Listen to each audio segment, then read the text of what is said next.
इसमें जो next topic है वो है non homogeneous ordinary differential equations. अभी तक हम लोगों ने homogeneous second order differential equation study किए थे, how to find the solution of those equations. ठीक है, अब है नॉन होमोजीनियस। अगर आपके पास non homogeneous equal to zero ना आए, कोई फंक्शन आ जाए, तो तब आप उसका सोल्यूशन कैसे फाइंड करेंगे।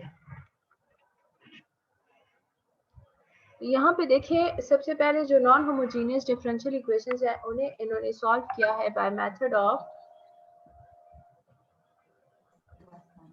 Of अनडिटरमिन्ड coefficients.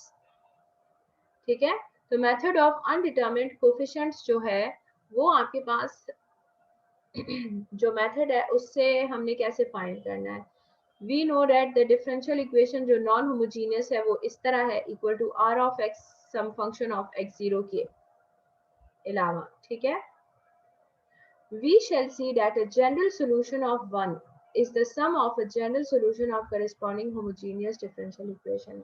Simply, आपके पास जो नॉन होमोजीनियस डिफरेंशियल इक्वेशन है उसका सोल्यूशन आपके पास इस तरह आएगा, y equal to y h यानी होमोजीनियस इक्वेशन का solution plus y p particular solution, particular integral, particular solution. Y h का क्या मतलब है, जो आपके पास ये इक्वेशन गिवन है इसे होमोजीनियस बनाए, यानी y double prime plus p of x y prime plus q of x y this is equal to zero. ये होमोजीनियस बन गया है, इसका सोल्यूशन फाइंड करें। इसका सोल्यूशन कैसे फाइंड करेंगे, वो जो हमने तीन केसेस पढ़े थे वो हो जाएगा वाई एच, इसका सोल्यूशन आ जाएगा। ठीक है, और वाई पी कैसे फाइंड करेंगे, वाई पी के कुछ केसेस है, कुछ स्टेप्स है। अब यहाँ पे देखिए, a general solution of non-homogeneous differential equation is a solution of this form, yx equal to yhx ypx. ठीक है, hence here yh is the general solution of homogeneous differential equation and yp is any solution containing no arbitrary constants. Particular solution कैसे find करेंगे, अब यहाँ पे देखिए।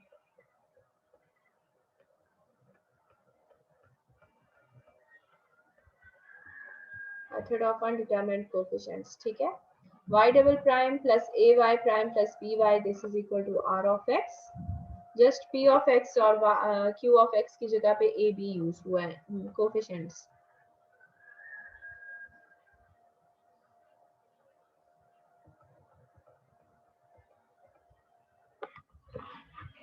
ये देखिए, अगर आप यहाँ पे ये टेबल है, ये टेबल आप लोगों ने याद रखना है। ठीक है, टेबल में क्या कहते हैं, टेबल में कहते हैं कि अगर आपके पास इस किस्म के टर्म्स आ जाए ना तो उसका जो सोल्यूशन है, जो वाई पी है, वो ये होगा। कैसे, यहाँ पे देखिए, k e raise to the power lambda x. ये जरा थोड़ा सा बड़ा करती हूँ, देखिए के ई लैम्डा एक्स यानी कोई कांस्टेंट के आ गया, e raise to the power lambda x आ गया, लैम्डा भी कोई ना कोई कांस्टेंट होगा। अगर आर ऑफ एक्स इस तरह का कोई टर्म हो तो फिर वाई पी आपके पास क्या होगा, c e raise to the power lambda x, ये वाई पी होगा। अगर आर ऑफ एक्स इस तरह आ जाए, k x raise to the power n, तो आपके पास वाई पी इस तरह आएगा, के एन एक्स एन, फिर इसमें से एक माइनस करे, फिर माइनस करे, फिर माइनस करे, एंड तक जाए के नॉट तक। अब ये एन पे डिपेंड करता है। अगर आपके पास के एक्स स्क्वायर आ जाए, ठीक है, तो फिर आपके पास वाई पी किसकी इक्वल होगा, y p will be equal to k two x square plus k one x one plus k naught x naught. ठीक है, अगर के एक्स क्यूब आ गया तो फिर वाई पी क्या होगा, वाई पी होगा के थ्री एक्स क्यूब प्लस के two x square plus k one x plus k not, ये आएगा। ठीक है, अगर आपके पास आर ऑफ एक्स इस तरह आ जाए, के कॉस ओमेगा एक्स या के साइन ओमेगा एक्स, या ये आ जाए या ये आ जाए, तो दोनों केसेस में आपके पास जो वाई पी है वो इसकी इक्वल होगा, capital k cos omega x plus capital m sine omega x. अगर इस तरह आ जाए उसके साथ e raise to the power alpha x आ जाए, तब उस केस में आपके पास y b ये होगा, e raise to the power alpha x k cos omega x plus m sin omega x। अब हम जरा एग्जाम्पल की तरफ, क्वेश्चन की तरफ जाते हैं, ठीक है, और देखते हैं कि इसका क्या कैसे सॉल्व करेंगे। ये जरा मैं देखती हूँ मैंने ये एग्जाम्पल्स किए हैं या नहीं। अच्छा,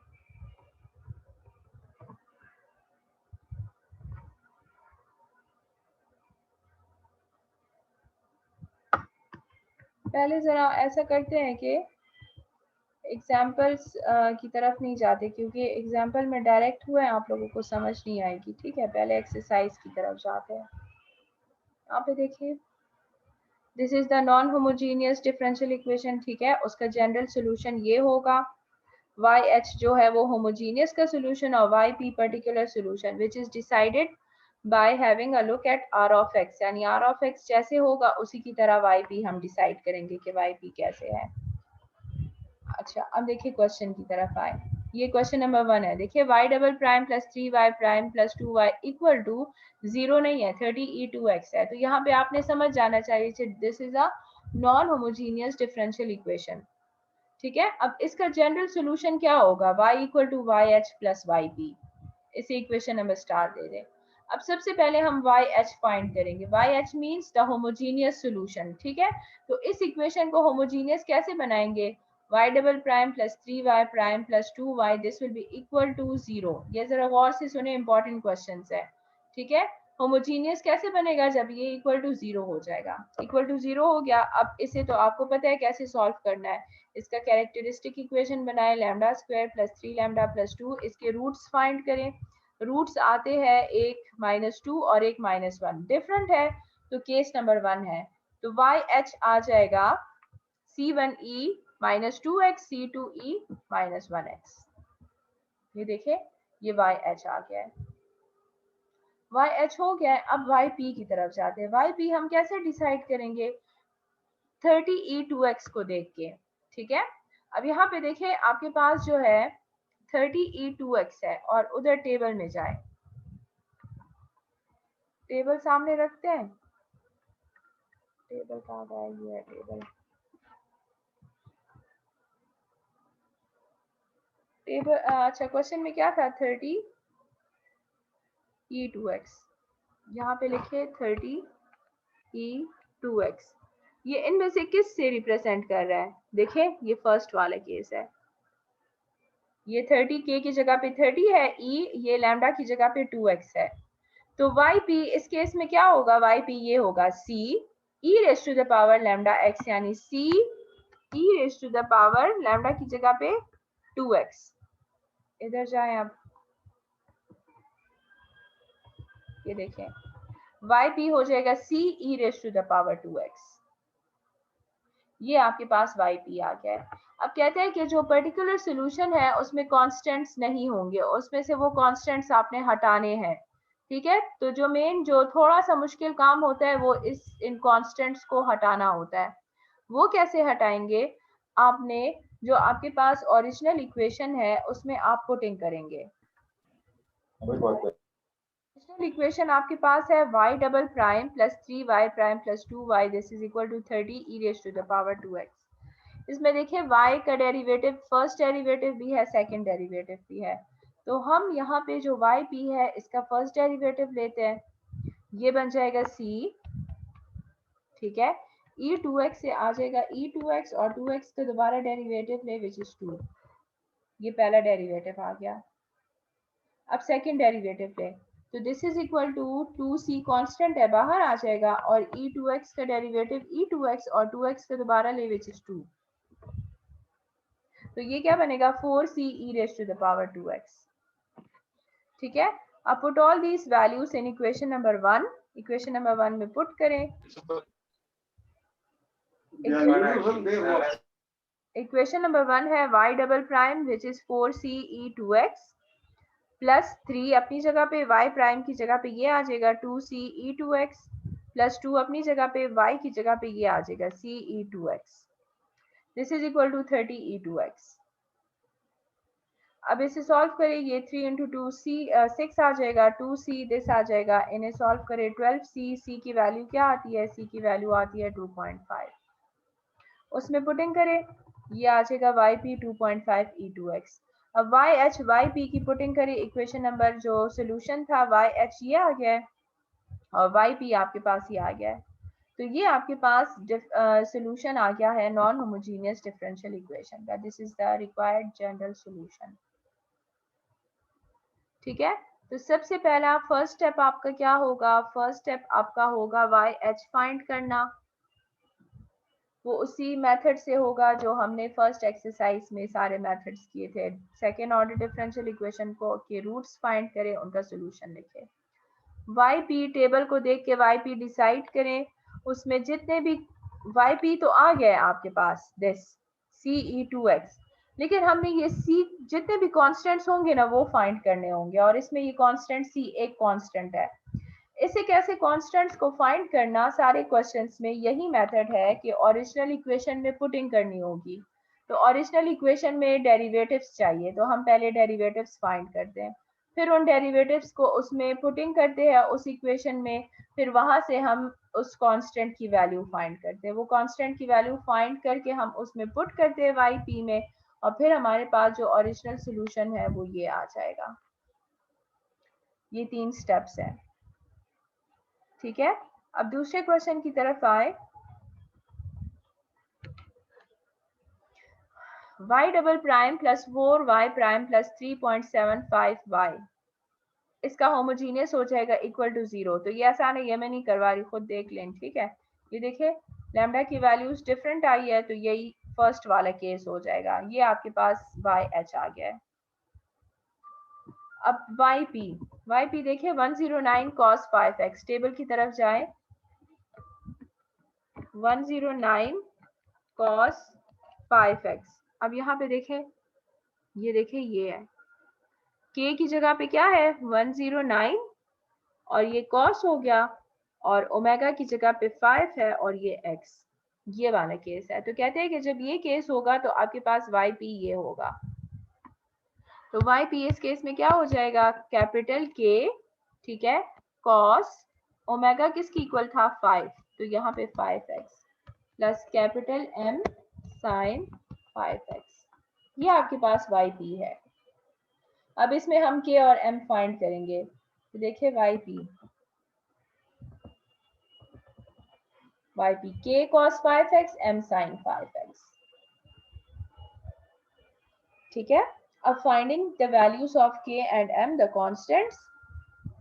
अब कांस्टेंट की वैल्यू देखिए, इसका पहला डेरिवेटिव लें क्योंकि ओरिजिनल इक्वेशन में डेरिवेटिव्स हैं। ठीक है, k अपनी जगह पे आ जाएगा, cos 5x का डेरिवेटिव माइनस साइन, ये minus sine 5x and again 5x का derivative which is 5, plus m अपनी जगह पे साइन 5x का डेरिवेटिव cos 5x, ठीक है, और 5x का डेरिवेटिव 5, ये आपके पास फर्स्ट डेरिवेटिव आ गया है। अब इसका दोबारा डेरिवेटिव ले, माइनस 5k अपनी जगह पे रहने दे, इस तरह देखिए माइनस 5k अपनी जगह पे, और साइन 5x का आ जाएगा cos 5x, और दोबारा 5x का 5, तो ये 5 मल्टीप्लाई होके 25 आ गया है। ठीक है, इसी की तरह इसका भी डेरिवेटिव ले, ये हो जाएगा 5m बाहर, ठीक है, cos 5x का minus sine 5x and again taking derivative of 5x which is 5, ये 25 एंड साइन 5x। अब ओरिजिनल इक्वेशन मैंने लिख दी है, अब इसमें पुटिंग करेंगे, देखिए y डबल प्राइम की जगह पे ये लिख देंगे, ये आ गया है, फिर प्लस 4 y प्राइम की जगह पे ये आ गया है, प्लस 3.75 और y की जगह पे ये आ गया k cos 5x plus this equal to 109 cos 5x। अब ब्रैकेट्स ओपन करें, देखिए ये हो गया है 4 इन दोनों के साथ मल्टीप्लाई हो गया, ये बन गया, और 3.75 इन दोनों के साथ मल्टीप्लाई हो गया।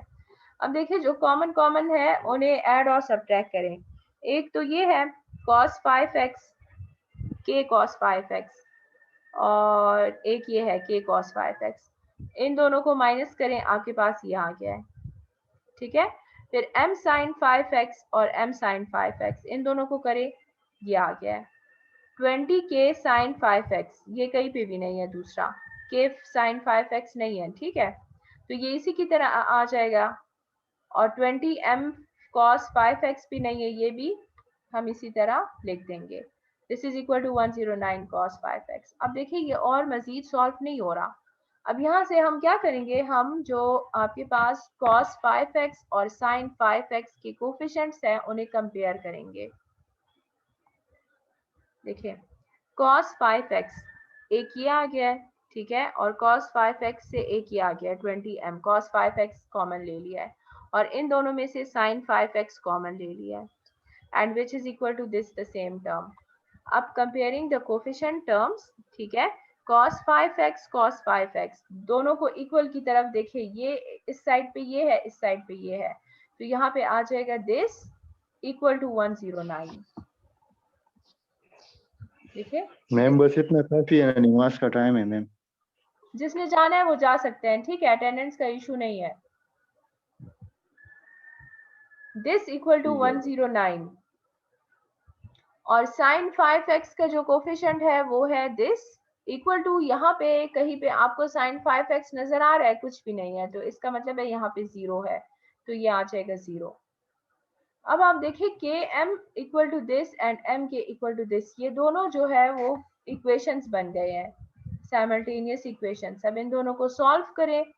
फर्स्ट इक्वेशन को 20 के साथ, अब मैंने क्या किया है कि मैंने जो है वो फर्स्ट टर्म को एक जैसा बनाया है। यहाँ पे है -21.25k और यहाँ पे है 20k, तो मैंने 20 को इसके साथ मल्टीप्लाई किया और इस टर्म को इसके साथ मल्टीप्लाई किया है और दोनों को सब्ट्रैक्ट किया है, तो आपके पास एक m की वैल्यू आ गई है, ठीक है। और फिर इसे मैंने इक्वेशन नंबर 3 या 4 में पुट करें तो k की वैल्यू आ जाएगी। दोनों वैल्यूज yp में पुट करें, आपके पास ये सोल्यूशन आ जाएगा yh प्लस yp। तो इसमें m और k हम इस तरह फाइंड करेंगे।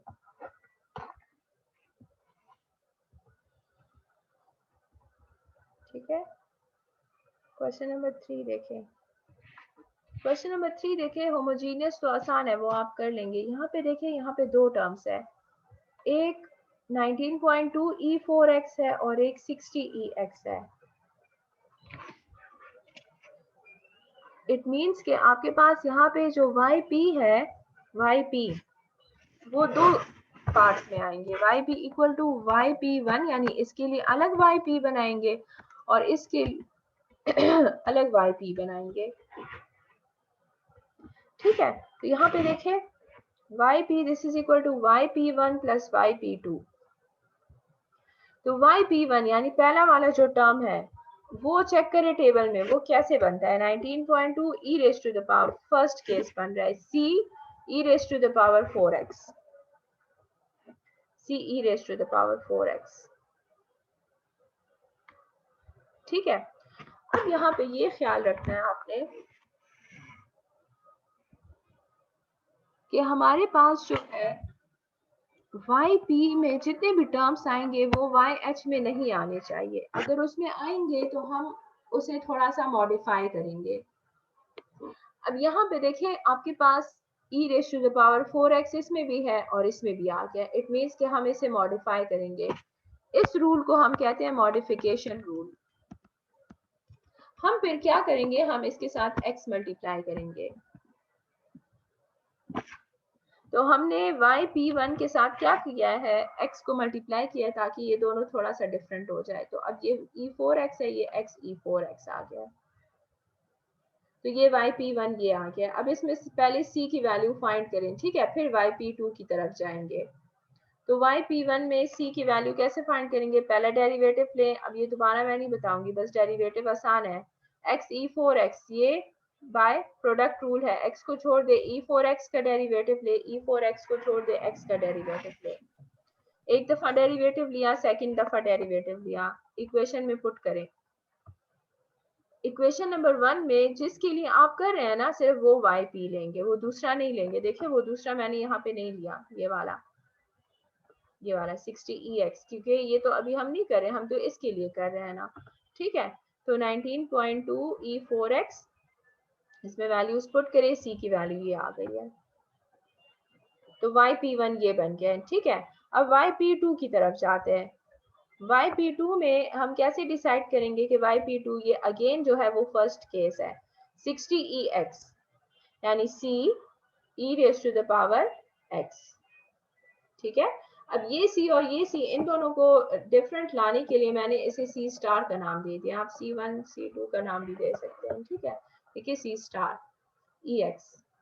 अब EX देखें, क्वेश्चन YH में देखें, YH में नहीं है EX, E4X है और E-4X है, तो इसलिए हम उसके साथ x मल्टीप्लाई नहीं करेंगे, बस ये आ गया आपके पास। इसका first derivative, second derivative two find the value of C star, तो आपके पास ये आ गया है दिस, ठीक है।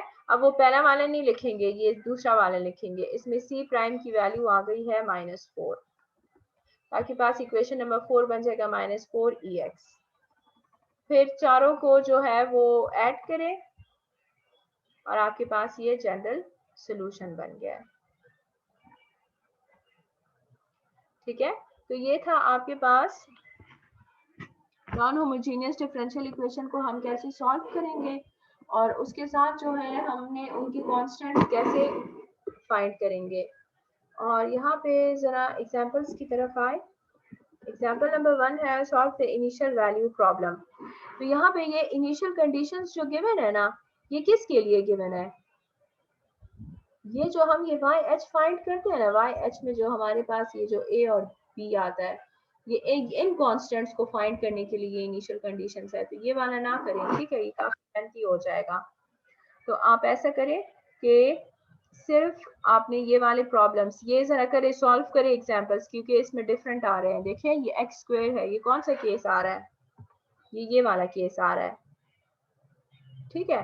तो ये वाला केस जो है ये इन्होंने यहाँ पे सॉल्व किया हुआ है ये, तो इसका आंसर आपके पास जस्ट स्टेप नंबर 2 तक आएगा।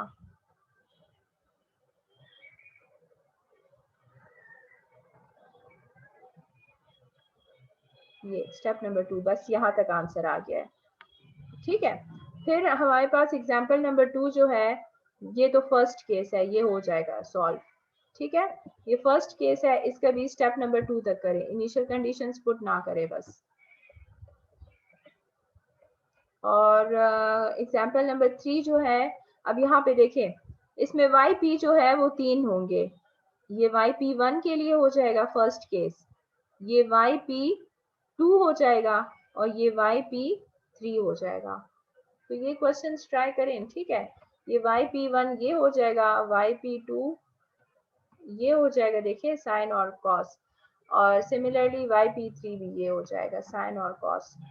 तो आपके पास ये आंसर्स आ जाएंगे, स्टेप नंबर 3 नहीं होगा, ठीक है। तो ये क्वेश्चंस ट्राई करें, इसमें जो बाकी भी क्वेश्चंस है वो भी ट्राई करें, जो नहीं आता वो फिर हम डिस्कस करेंगे। अब जिन्हें जल्दी थी वो जाए।